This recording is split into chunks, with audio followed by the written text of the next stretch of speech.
now is the time to choose.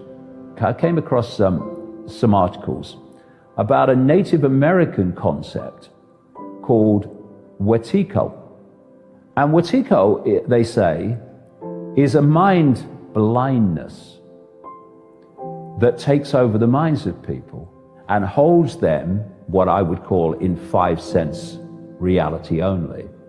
It's a mind blindness that convinces the conscious mind that it is not blind.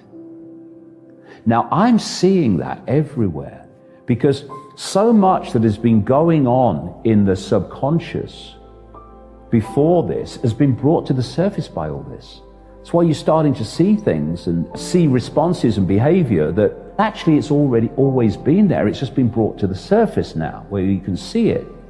And I see this in people who are blind in their mind to what's actually happening, but have totally convinced themselves not only are they not blind to what's happening, but they know what is happening. This is classic Wetiko, possession, if you like. So I hear people speaking with confidence and with assurance about what's happening.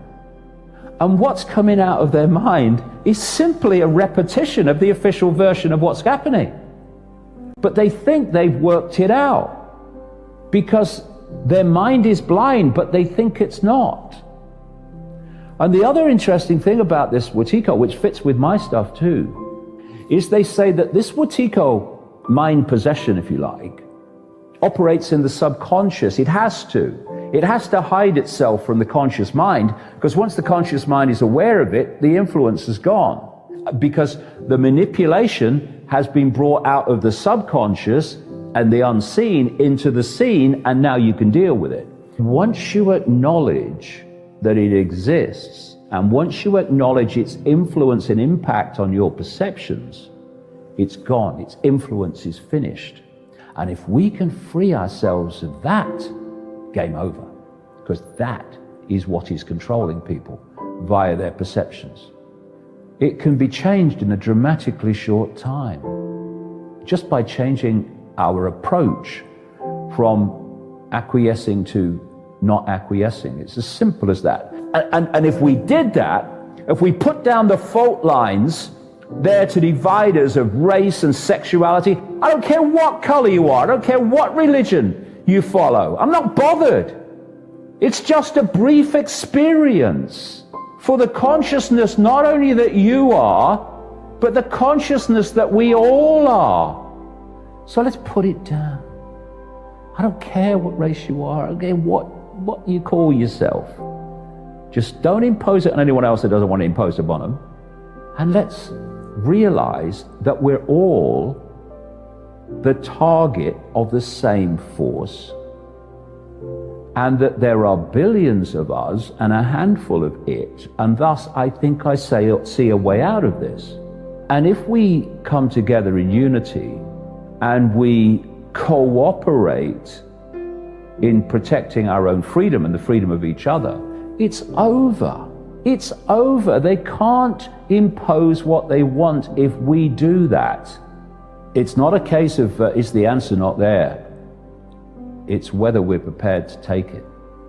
And that's the choice, my God, we've got to make, and we've got to make it quick. One of the great targets is the heart. I'm talking about the heart vortex within the human energy field, the heart chakra, or wheel of light, as they call it in the East. And, you know, we think of love in a certain way, being attracted to somebody or loving your kids. But actually, love in its true sense does not say, I want the best for my kids, although we do, of course we do. It says, I want the best for everybody. It's not just love in the sense that people perceive it. It opens you to infinity. It's our connection to all that is, has been, and ever can be. One definition I would give for this kind of love is the absence of fear. I would call evil the absence of love. You infuse love into evil, it's not evil anymore. But it's also the absence of fear. Because once you open to this insight, this self-identity, you know there's nothing to fear. Because whatever happens, whatever experiences we're having, we are always an expression, a point of attention within all that is, has been, and ever can be. And however bad the experience we're currently having, that is what we always are. All that is, has been, and ever can be. And so this does not fear. This will always do what it knows to be right, and therefore does not consider consequences for doing what it knows to be right, because it would never consider doing anything but what it knows to be right. Thus, consequences are irrelevant. I do what I know to be right. Consequences, therefore, are not even a conversation. And one of the great fears that people have is the fear of the unknown, which manifests as the fear of death. And because you reach this point of connection and this point of insight, and I'm not sitting cross-legged on a mountain like the bloody Buddha. Anyone can do this. It's our natural state. When you open your heart, you know that death is nothing except a transfer of attention. That's all it is. It's moving out of this brief experience into the expansive true self. So when you open this, all this comes to you. You know all this. And therefore, this would never be intimidated by authority seeking to impose itself upon you when you know it's not justified and it's about destroying your freedom.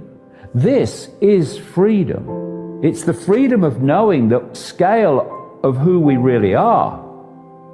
It's the freedom of connecting with all that is.